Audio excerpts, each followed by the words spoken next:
Ladies and gentlemen, boys and girls, non-binaries of all ages, welcome to the show. If you're here to learn character creation, you're in the wrong place. We're doing cat creation today. This is how to make a literal cat in your favorite RPG. I am Joel Holland. And I am Austin Irwin. Hey, what's up? How you been? I've been pretty good, just chilling. I've been taking a lot of cat naps with my cat over the holiday weekend that we just had. Nice. Wait, what holiday was that? I wasn't paying Uh, attention. Thanksgiving, May and Oh May yeah, 2nd. that's right. Sorry, we're in December now. So, Yeah. it's like the end of December by the time our audience is hearing this. Anyway, so have you heard of this place called Australia? Uh, I don't know. I've heard whispers about it. I know they like to keep it down under the covers. Yeah. We have a guest with us calling in all the way from Australia today. Oh wow. And that is Steve D of Tin Star Games. Hello. Well, good day. Welcome. Either way is fine. Yep. Uh, Thanks for having me on, guys. yeah, it's a pleasure to have you. So why don't you tell us a little bit about your RPG experience? Sure. Well, I've been playing RPGs since I was 11 or so. Back in 1988, I think I started with the old Red Book D&D. And I've been making my own RPGs since almost as long. And I've been publishing RPGs since about 2011. And I've been working as a freelance writer in the industry for even longer. So almost 20 years of that, I think. Actually 25 years now, I think about it. And I run my own company called Tin Star Games, and we're publishing our own RPGs now as well. So I've done pretty much a bit of everything. Freelance writer, game designer, publisher, reviewer, all sorts of things over a long time in role-playing games. That's a lot of accomplishments. A seasoned veteran. Yeah. I've only got like 25 years, a little bit more than that of life. But that means I've got the back problems and the health issues as I start to get into my middle years.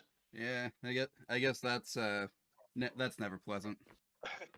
So anyway, you actually made the game that we are going to be talking about today, didn't you? I did, yes. And would you like to tell us a little bit about that, since you're the most familiar with it? Sure. The game is called Relics, a Game of Angels. It is a game about players taking the role of fallen angels who have come down from heaven to try to fight for what they believe in on Earth, do battle against the demons that are also on Earth. But when they fell, they found that sort of lost a connection with God and lost some of their powers, so they were scattered across history, having minimal effects on our timeline, and living for thousands and thousands of years. But as the campaign begins, God has disappeared, the angelic powers are waking back up, and a cold war has turned into a very, very hot one. And angels and demons begin fighting over the fate of the entire Earth and the fate of the universe, while also trying to figure out where God has gone and what is the future for them. All right, that's a pretty neat premise for an RPG. Oh yeah. If you've ever seen any of the prophecy films or Wings of Desire or anything like that, or even Touched by an Angel, you know vaguely where we are. I don't know that I've seen any of those, actually. Yeah, Touched by an Angel it's been a while since that one was on TV. That was sort of a drama with a nice angel lady who went and solved people's relationship problems. Huh. Funny enough, that's the only one of those I've heard about. I feel like the only reason I know about that is because I listened to another podcast where they joke about its existence frequently. Yeah, I like to throw in occasional curveballs there, but you've also seen, if you've seen Good Omens, you know where we are as well. Oh yeah, I know that Yep. one. Very familiar with that. And there's also lots of stuff that we took from Neil Gaiman's Sandman. So there's actually a lot of stuff on TV now you can point to and go, it's like that. Warrior Yes. Nun as well. If you've seen Warrior Nun. I know Warrior Nun. Yeah. I've heard but never seen. 2 seasons out now. You should totally watch it. Yeah. Want to see some nuns kicking ass? It's good stuff. I'll have to give it a shot. Yep. Anyway, we are going to go through the character creation system of this game real quick, if possible. But before we do that, we've got a few things we need to make sure we're all on the same page on. First off, we're working with cats. We're not going to be making an angel as the game wants us to, we are going to be playing as a house cat. Yeah, I'm really interested to see how that works because we don't really give you a lot of options for that. Hmm. You can make a cat. You can make a cat that's secretly an angel, but making an actual cat, we'll see how we go. Yeah, we'll just have to see how that goes. Anyway, we've got some rules that we have to follow when we're doing this, just to ensure that we stay on the intended path of the show, which is make cat. Our rules are rule number 1: we accept no cop outs. We're making a cat. It's the exact animal that comes to mind when I say the word cat, not some anthropomorphic race, not a person turned into a cat, or not an angel turned into a cat in this case, not a lion, tiger, or any other cop out you can imagine. Rule number 2 is homebrew isn't real. If the rules do not explicitly allow it to happen, it counts as a rule broken. If we come across rules as written versus rules as intended, we go with whichever one says no. This Yep. one will be a lot easier to keep track of since we have the designer here. Yep. If the game includes stats for a literal cat, those must be used or adapted to the game's character sheets. Uh, is that applicable to this game? No, there are no stats for cats. Okay. um, the character, class, background, playbook, job, what have you, has to exist within the game's core rules or as a part of an official expansion. We cannot use homebrew classes yet again, as they do not exist. Is there an official expansion to this game for a cat? No. Will there be after this episode? Yeah, maybe we'll maybe put out a little thing on online. The cat book. So the next thing we gotta know, excuse me, the cat can learn any skill available to its class. We have to assume that if they are of that class or whatever, that they have the training and skills to pull off the class's abilities. So like we had a cat that had the magical ability to seal away people's superpowers. It had that ability because it worked for an organization that gave that kind of training. Exactly. There's one caveat to that, which is Rule 6. Rule 6, which is if a tool would be physically impossible for a literal cat to use, even if comically downsized for them, they can't use it. No chainsaws, no whips, hammers, anything of that sort. Yep. No katana. No katanas, no. Not yet anyway. And finally, we have to keep track of every rule we break. Again, you are probably going to be able to point that out a lot better than we are. Yeah. So this will be an interesting one. With that out of the way, let's go ahead and get into character creation. Do you want to kind of walk us through these steps here? The steps are designed to create an angel, so I'm not sure where we're going to deviate from them. Probably immediately. Yeah, you don't come up with an idea first. It's all very randomly driven. That's something that I always like to do. So every step of the process, you can choose something from a table, but you can also do what we call a major draw or a minor draw. That allows you drawing from the tarot deck. I don't know if you guys have one handy. We're probably not going to use it, but you can draw and either get the suit of the minor tarot decks. So you get basically a choice from 4 swords, coin, cups, and wands, or staves as we call them, or you're drawing from the major arcana and getting a number between 0 and 21. And that allows you to, basically get a very random character that you weren't expecting. It starts by determining the angelic aspect, and then it goes into which angel in heaven was your herald, who gave you your powers and your skills, and then on to how and why you fell to earth. So lots of things that do not apply to cats. Well, Austin, do you think it would be breaking a rule to say that the cat died, went to heaven, and then came back? Breaking one of our rules? Yeah. I would say technically it'd still be a cat. It's just resurrected. Plus, one of our rules does dictate they can learn anything in relevance to their class. And if they've been given this class, I think they could have some angelic powers, All right, there we go. Conflict resolved immediately. Nice. It's kind of on the fence, but I think we can win it. Okay. The first thing we're doing then is deciding an aspect. Yep. Now there is an aspect of the lion, but it might not be appropriate for every kitty cat. Well, Aspects represent the sort of overall nature of the angel, and there is the aspect of the lion, the bull, the eagle, and the human. all right. So, I'm looking at this here. We've got aspects Arya, Behema, Nesher, and Isha. Arya is the lion, and it is the aspect of striking. This is not just physical attacks or bodily attacks. It includes all forms of forcing, dominating, or destructive actions. Behema would be the mastery of resisting, the aspect of endurance and persistence. The ox-faced angel outlasts, outfights, and outruns all comers and can withstand the greatest blow. And then we've got Nesher the eagle, it looks like, Yep. which is that of swiftness and stillness. The eagle-faced angel is a predator like the lion, but of a different sort. They watch and wait for the perfect moment, swoop down, and fade away. Honestly, that one might be pretty good.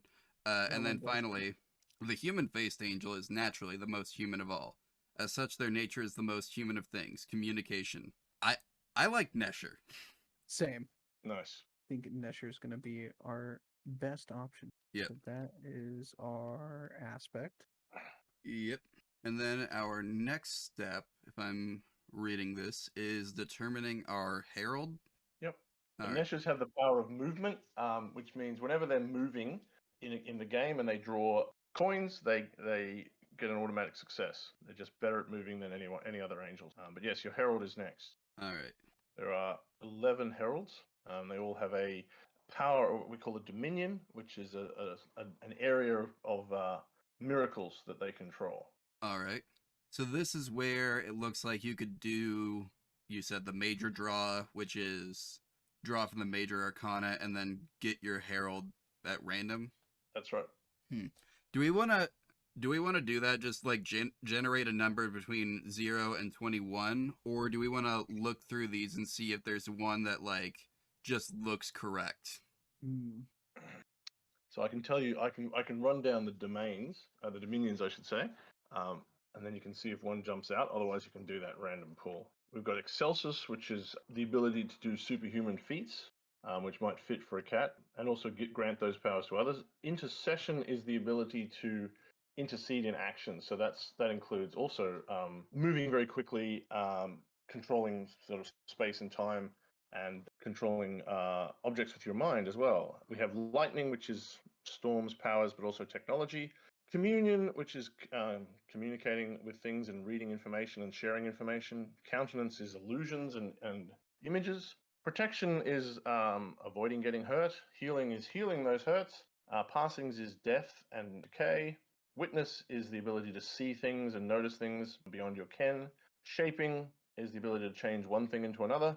And finally, fire is the good old classic of throwing fireballs and fire things at people. I think Excelsis and Intercession are pretty good ones for cats. They could be. I also like Witness. Yep. Simply because cats at least like to think of themselves, I think, as hunters. Yep. So we've already got a fast moving cat with the wings of heaven. So it could be that they are also just like super observant. I think a cat would be naturally drawn to the destructive power of fire, but I also agree that the power of strength, or what was the other one you said? Intercession? Yeah, those are all good options. Austin, you got any thoughts? Yeah, this is a tough one. I like Witness as well. Excelsis seems fun too, because there's plenty of arguments to be made of like, you have a nice little fuzzy friend next to you, you feel a little bit more empowered, you got that little boost of confidence. It wouldn't even be the first time we've given a cat that power. That's true. All right, let's do Excelsis. Excelsis. Right. Yep. No. So, Herald. Your herald is Azrael. That, amazingly, is the name of one of my cats as well. Huh. Sometimes considered to be the name of the angel of death, but the angel of death, the mythology disagrees on lots of these things. All right. So we have Azrael with Excelsis Dominion, and that'll bring us to step 4, right? The Descent. Yeah, so this is normally when your angel came to Earth, but it could also be when a cat originally lived. Oh, sorry, no, the first thing is, sorry, that's not true. The descent is why you fell. I'm a step ahead of myself. Why the angel came to Earth. So it could be why the cat came back, I guess. Yeah. So I'm gonna read what the book here has here real quick. Some angels fall on purpose with clear intent in mind, even if that intent wavers when they encounter reality.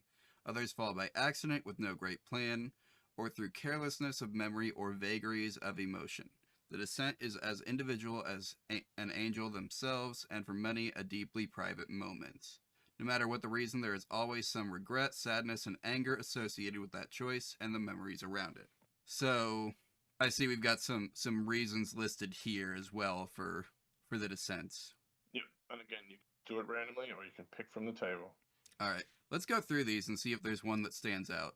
We've got passion, rebellion, power, justice, ennui, rejection, atonement, experience, carelessness, madness, or mysterious motives.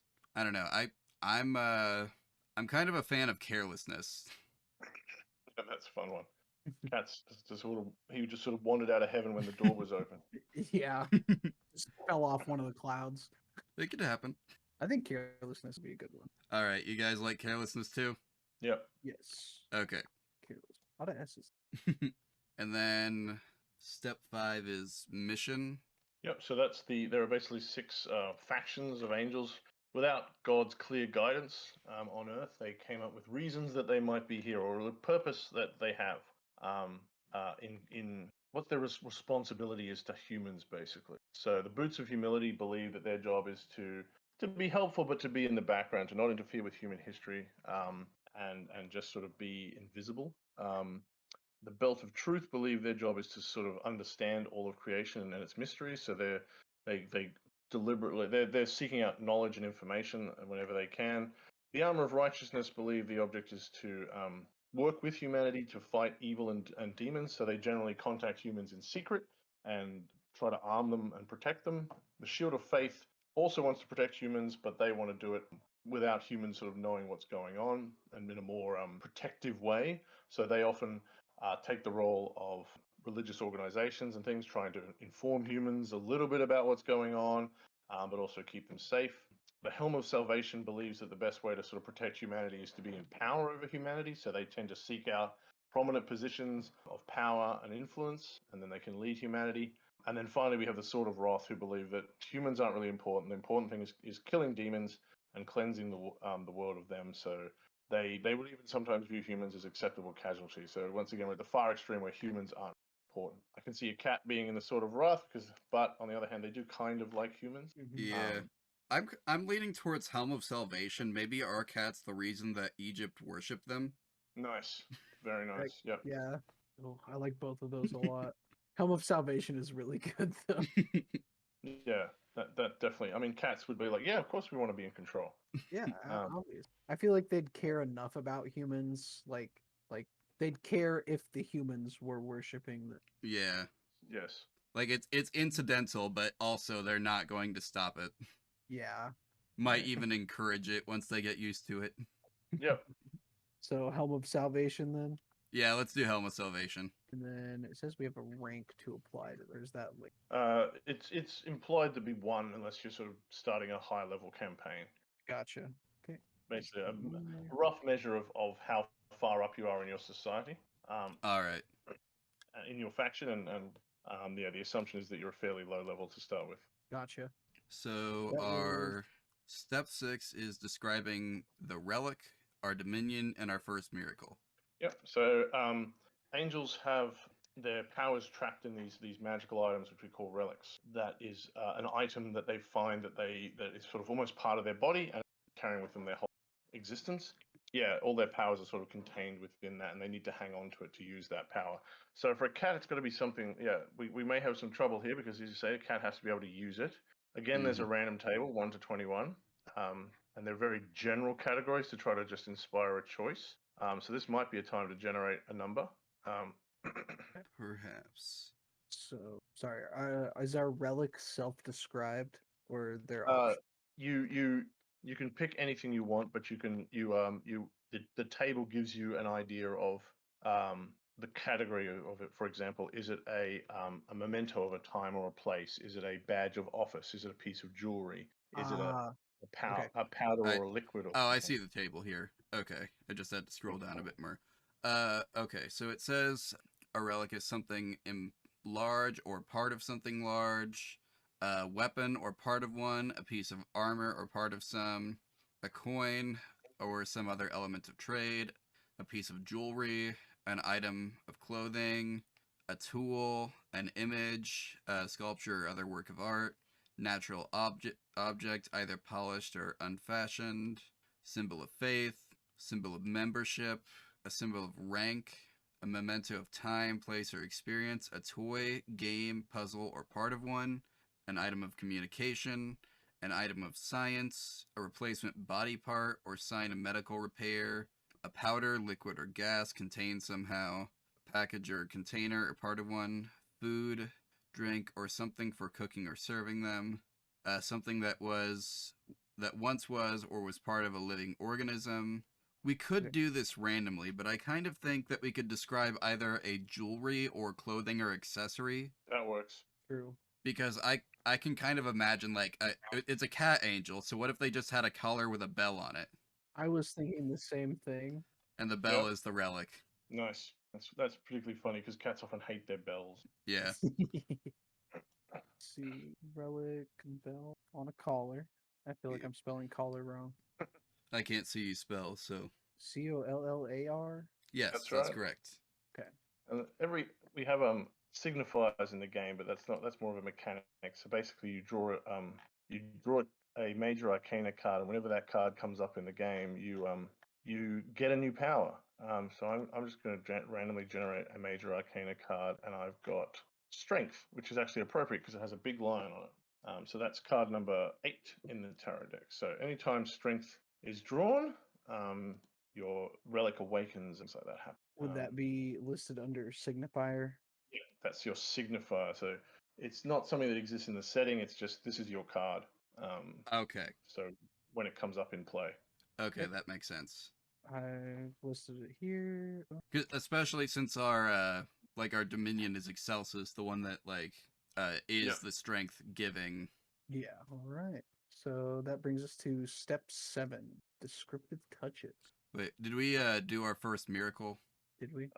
We we can come back to that later. Okay. So yeah, every relic starts with a miracle. We can do that at the end.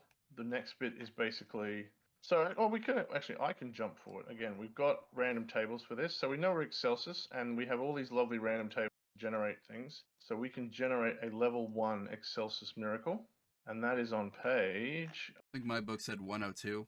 Yeah, 111 is where Excelsis begins. And again, there's sort of 11 examples that we give you. Look at the second one on the list is pretty good for a cat, maybe. Your claws manifest and do damage like that of a. Ooh, yeah, that is pretty good. Yeah. I think we should take that one. Yeah. So in the game, we often talk about how you can give relics descriptive names because they've often become items of history. But the main thing you need to just note down is that you have the power to do your claws manifest. So what they mean there is the claws of the actual angel, because the angels have physical claws in our game. Yep. As part of their leonic aspects. Yeah, your claws can do damage as if it was a mountain one. That's basically the miracle. Yeah. Every miracle has what we call a trammel, which is a cost. But for low-level miracles, that's just simply the fact that it just works once per scene or something. So that's all Okay. you need to put down there. And now we're on to step 7. That's right.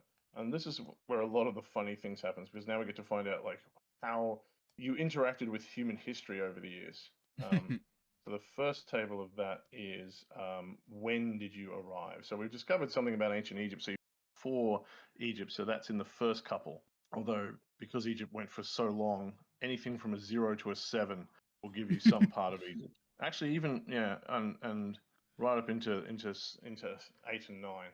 So again, it's a random table, but it basically goes through all of human history right up to the modern day.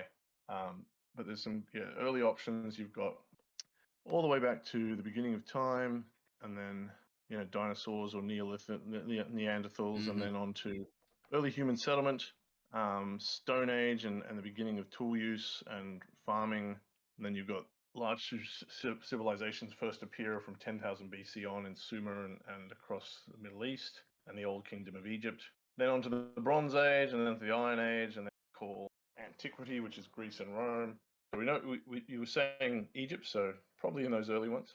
Yeah. Let's see. You said early Egypt would have been what 10,000 to 5,000 BC Yeah. Yeah.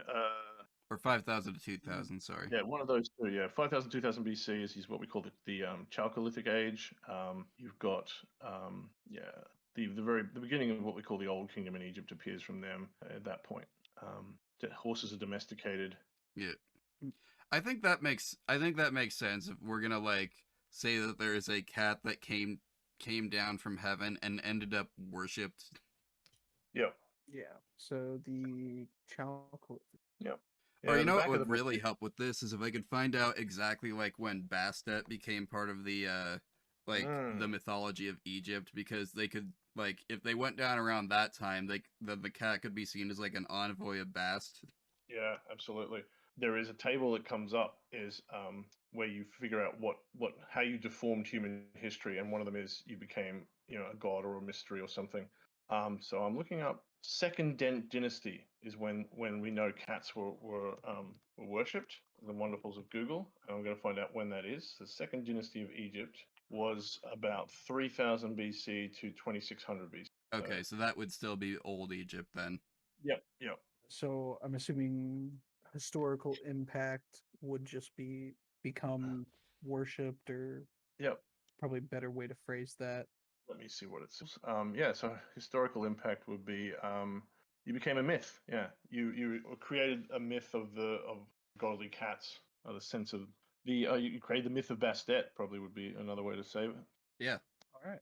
Created the myth of Bast. The one Fantastic. we also have but just before that what we call the angelic work, which is the thing that you created in creation. Now we have a cat that actually died and sort of came back as an angel, so we might not have this for our cat because it wasn't there present to sort of sing creation into existence. But I'll leave that up to you guys to do. Right. Mm. So this would be I see. Minor draw angelic work. You created a specific plant, animal, or biological concept. You created a specific piece of geography or the environment. You created one of the fundamental principles of physics, chemistry, science, math, or logic. Or you created an emotion, thought, abstract concept, belief, or idea. I feel like we could say like an idea would work. Like I think we could say that because maybe this cat died in a time where humans and cats were not coexisting well, and so came back to make cats and humans coexist for the benefit of other cats. Yeah, absolutely. We know that we domesticated the cat sometime around about 5000 BC because they were good at basically that was when humans started storing large amounts of grain, which mice and rats were like, hey, free food. So they were like, you know what we need is something that's really good at killing mice and rats. And that's when we domesticated the cat. So that could absolutely be his angelic work to just go, hey, humans, do this. Yeah. So Maybe adjust the cat a little bit so that the cat was like more familiar and happy to work with humans. Yeah. So create the idea of familiarity with coexisting. Yep. Yeah. Coexist. The ability for cats to get along with humans and tolerate them. Sounds like a good description to me. And then we've already discussed our historical impact. Yes, I kind of jumped the gun on that. Oh, that's fine. Nice. So And then we talk a lot about what the angel looks like. And you can roll on a table for gender, or draw, I should say, draw a card on a table for gender and age. Again, that's an odd one for cats, but they would have an apparent gender, and there could be an old or a young cat. Yeah. So you can do human years and then adjust. For this one, I don't have a gender preference in mind because while I think Egypt would potentially see this cat as like an envoy of Bast, I don't know that they see the cat as Bast herself. So it doesn't necessarily have to be Bast, which means it could be any gender. Let's roll for this one. yeah, Nice. I'm pulling up the tarot drawing thing, and I drew Judgment. So check the number at the top. That's what you want. I think it's XX 21, 20. Judgment. 20, yep. Which is a female cat. All right. So we have a feminine presenting cat. Apparent age. You know, let's draw for this one again because I don't know. The cat could appear like a really, really old cat. Here, I got two, the two of swords. No, you want to draw major only. So there's a button on that website that clicks for major arcana. You scroll down a bit. Yeah. So if you don't know the tarot, listeners, there's basically trump suit. There's the 4 basic suits, which each are numbered from 1 to 10, and then there's the what's called the page, the knight, the queen, and the king, giving you 14 cards, and then there's what we call a trump suit, which is the major arcana, which are numbered from 0 to 21 and include cards like the Fool and the Wizard. We basically split those up just for character generation.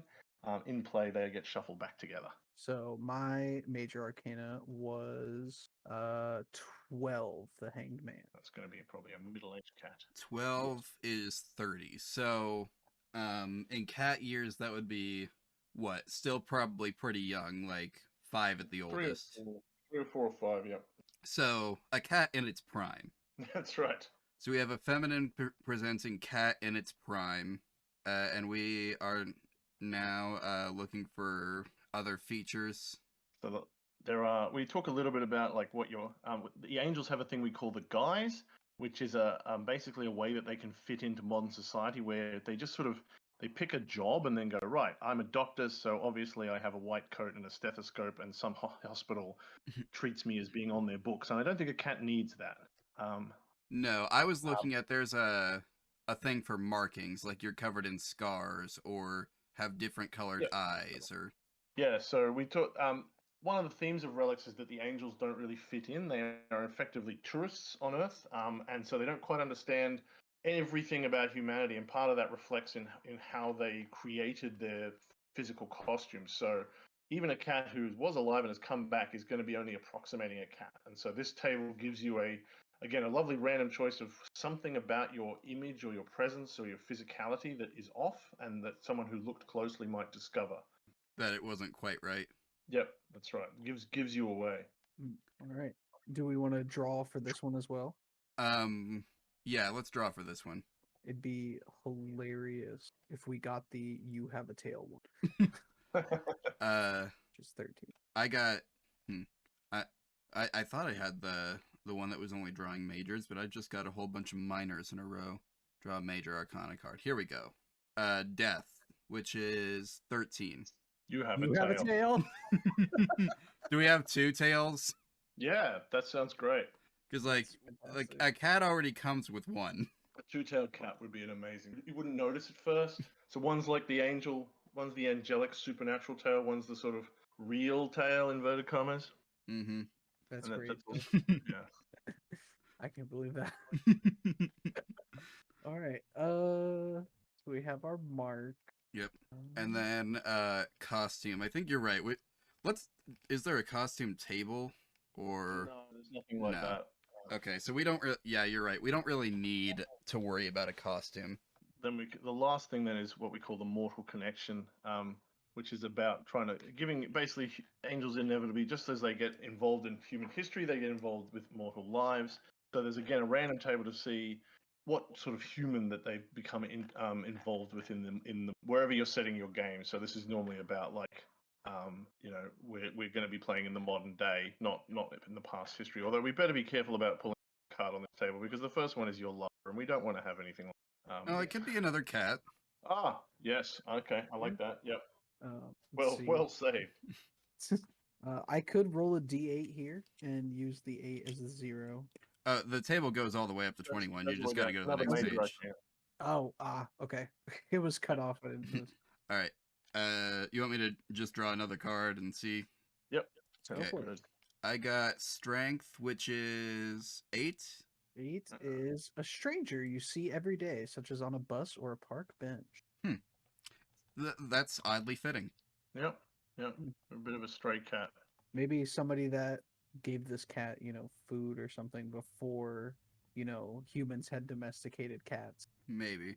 But if this is taking place in the modern day, I think it would just be part of like the cat's modern like routine. Like I don't know that this cat would still necessarily live in Egypt, or they could. They absolutely could. It's just like they now hang out by a bus stop, and there's some guy who comes by every day and feeds the birds, but also brings along cat treats now because the cat shows up.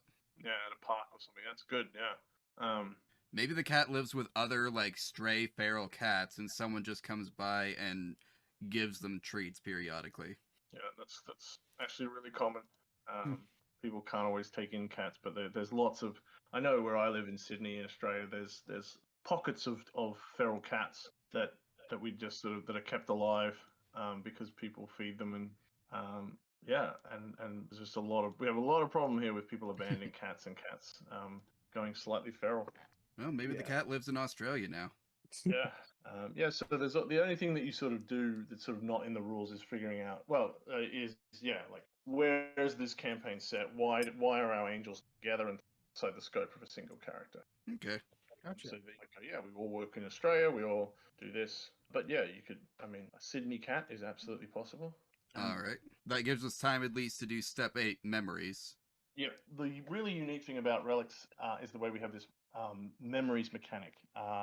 Angels have lived on Earth, as we've just established, since time immemorial, since ancient Egypt, and so they have, instead of having skills, they have these memories of things that they've learnt over the.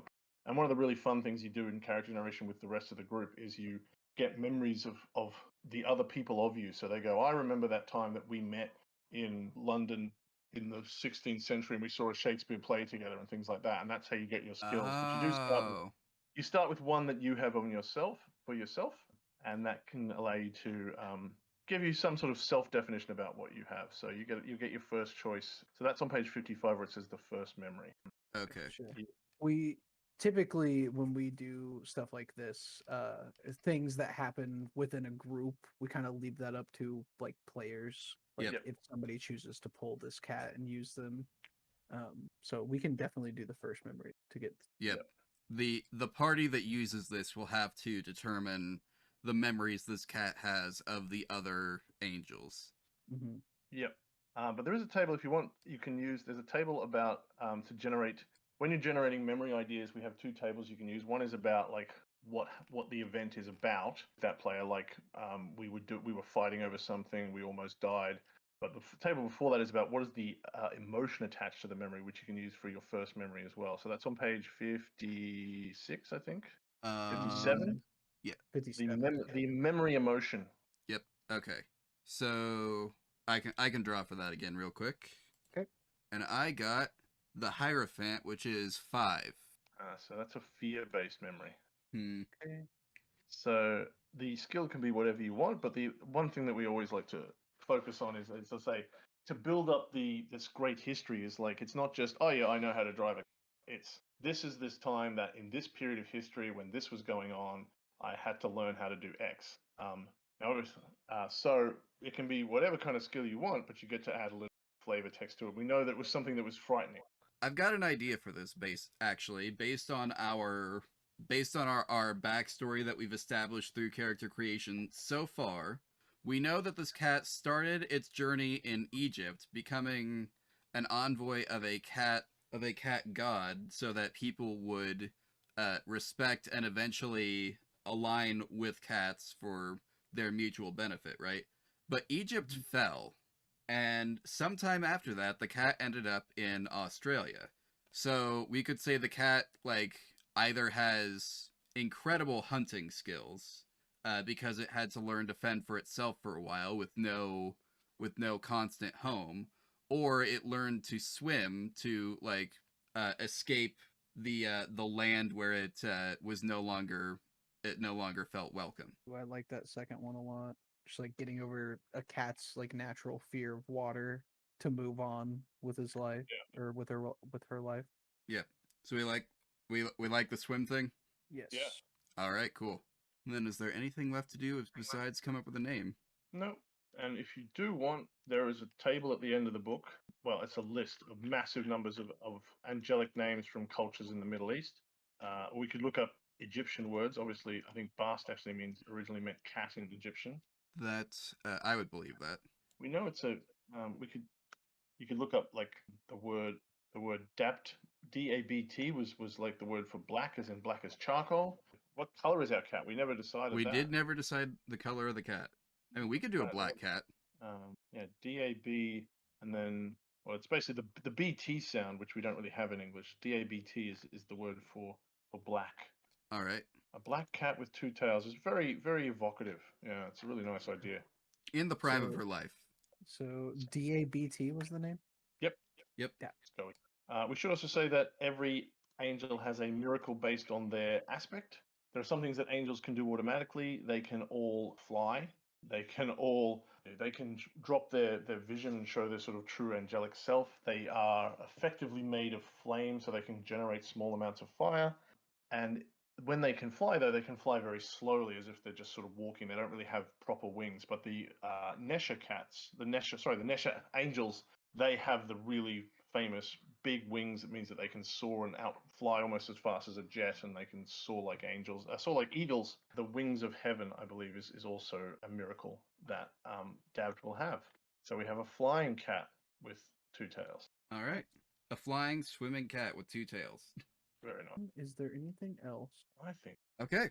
Well, if that's it, then I think that's it. And we don't really need to do like a whole other thing about lore because that just kind of came about naturally.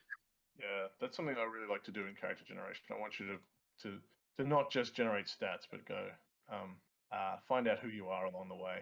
Yeah, that's a really great way of doing it. I like that. One of my favorite things to do in character creation is to write a backstory first of who I think this character is and what they have experienced in the world that they're being put into. And then I'll decide, okay, usually, I'll have like a class or something in mind. But if I get to the end of that writing process and I'm like, I wanted this to be a sorcerer, but I think they'd actually be better as like a druid more specifically or something like Yeah. I love doing that and picking things based on, like not like I'm gonna optimize my stats for blah blah blah. It's like, no, this person is like they're a wizard, but they're not great at it. So they're actually kind of dumb. And like for me, like my favorite RPG is a game called City of Mist. We've actually already done it on the show. I brought on a friend of mine who was in my RPG campaign the last time I played City of Mist. That's what I like about it is like your character creation is basically you come up with your backstory and then you kind of codify that backstory into what the game calls power tags. So like you decide an Yep. aspect of your character, then you determine okay, so that has here's the experience I have from that, and here's how I use that experience in a practical way. It's a great system. I love it. And like all of you don't level up necessarily when you play that game. You gain and lose skills as you go as part of character development. Like all character development is immediately mechanically ingrained. Nice. Yep. And this kind of gives me that same kind of feeling going through it cuz like we've determined everything about this cat and its rich backstory just by doing character creation, and I love that. Awesome. Yep. That's great. That's what we want. And yeah, sometimes at conventions when we've had limited time, just made characters, and then people are like, "Oh, this is just really exciting. I can't believe who I am." And especially if you then have time to do memories and just go, "Oh, you end up building this whole complicated backstory and web of intrigue where you have relationships with people, and because memories are often fallible, but also they're often dramatic. It's like, oh, I remember that time you stabbed me in the back, or trying to, save this famous person, and you insisted that they get killed, and you end up with this very very conflicting backstory and emotion that you really want to get to the table and start playing with, which is great. Yeah, we want I mean, character generation is really setting you up for the campaign, and what too often happens with some games is that you've just got these characters that they have stats, but they have no reason to go anywhere or do anything. They're not connected to other players or connected to the world, and it's really important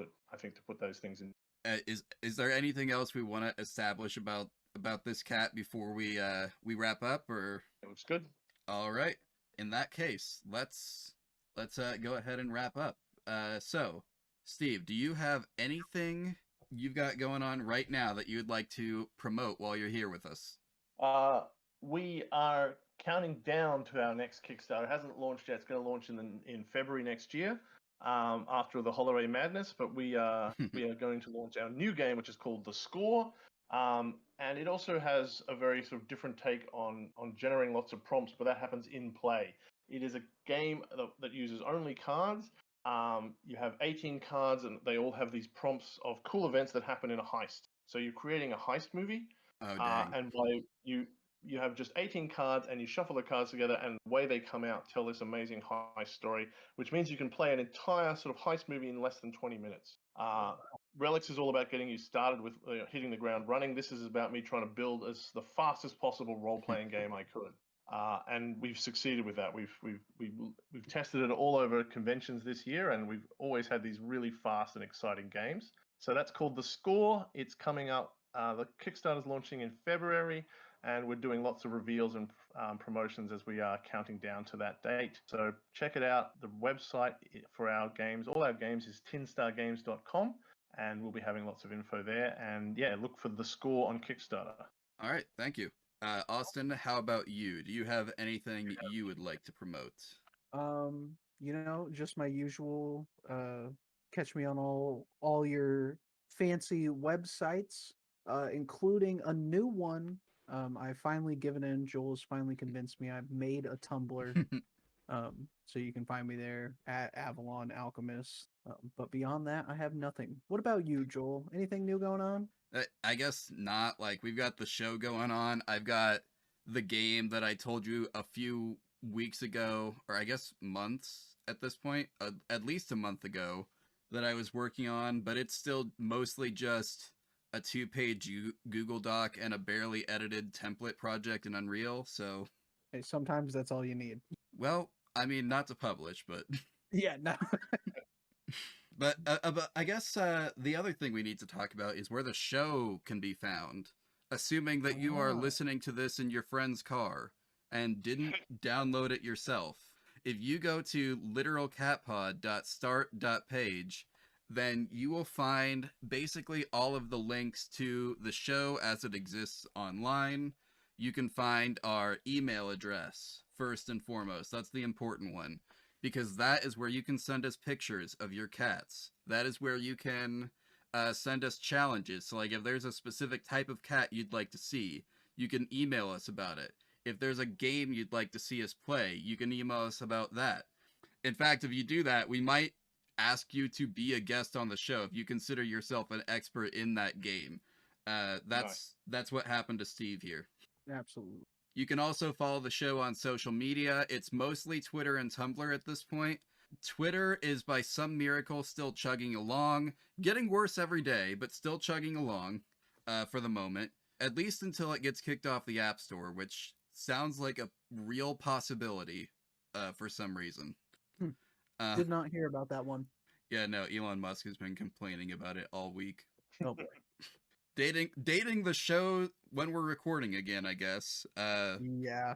But so as long as Twitter still exists, you can get news about the show on Twitter. If you would like to directly engage with us, you can also kind of do that on Twitter, but we have a Tumblr as well, and I'd like to try and direct a lot of the direct engagement over there if possible, because Tumblr has this very nice little ask us anything button where you can click on it and send us a question, and that's just a really neat way to engage with people, and I think that's fun. So send us questions on Tumblr.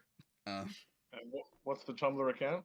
Oh yeah, it's you can find it if you go to literalcatpod.start.page, but our Tumblr and Twitter handles are also Literal Cat Pod.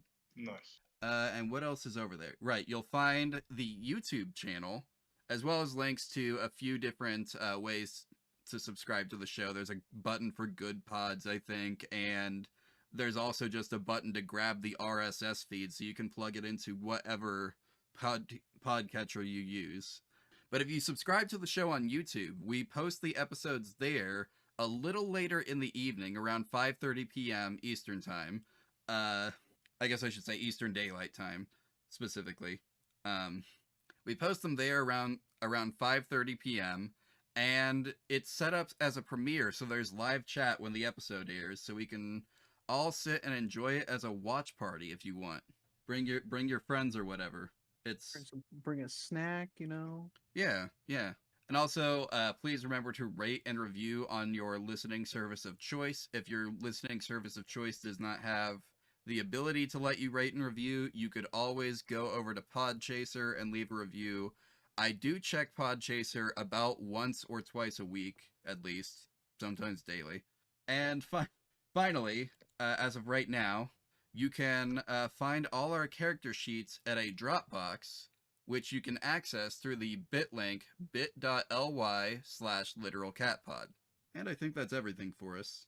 Mm-hmm.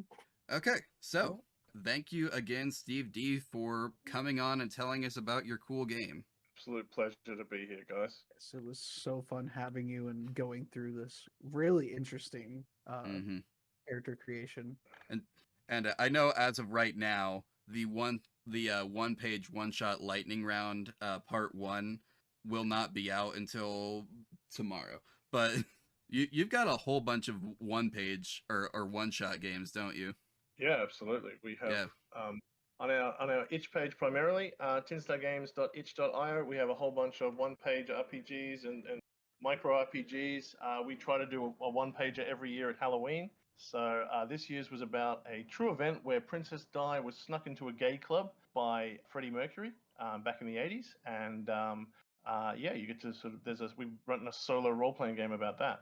And yeah, there's all sorts of stuff there that's pay what you want or free or cheap. So please check it out if you like odd little games. Well, yeah, I don't think we got any 10-star games on the first one page one shot lightning round, but we'll definitely have to get a few on the next one. Yeah. Nice. So I think that's everything from us. So Austin, do you want to close us out with a cat pun? Absolutely, Joel. I have put a lot of thought into this for the past 30 seconds. All right. It's been fun having you all. Thank you for staying, listening, watching if you're on YouTube, mostly listening. But hopefully you can come back next week and we can continue to whisker you away.